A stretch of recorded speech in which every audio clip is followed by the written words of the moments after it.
Hello viewers, দেখতে পাচ্ছেন half body কট piping. এই যে কট পাইপিং করা হয়েছে এখানে হাফ বডি কট পাইপিং করেছে। স্কোয়ার গলা সামনে, পিছনে গোল গলা, বগলের নিচে আপনার পাইপিং করা আছে, হাতাতেও পাইপিং করা আছে দুই সাইডে।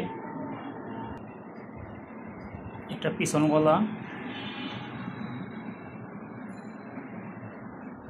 যে পিছন গলা হাফ বডি যে কুচি আছে, সুন্দর কুচি দিয়ে দিচ্ছি। এটা পিছনের গলা। মেক্সি ডিজাইন পাইপিং, মেক্সি ডিজাইন করা হয়েছে। এটা পাইপিং। চ্যানেলটি সাবস্ক্রাইব করে দিবেন নিত্য নতুন ভিডিও পাওয়ার জন্য। ধন্যবাদ।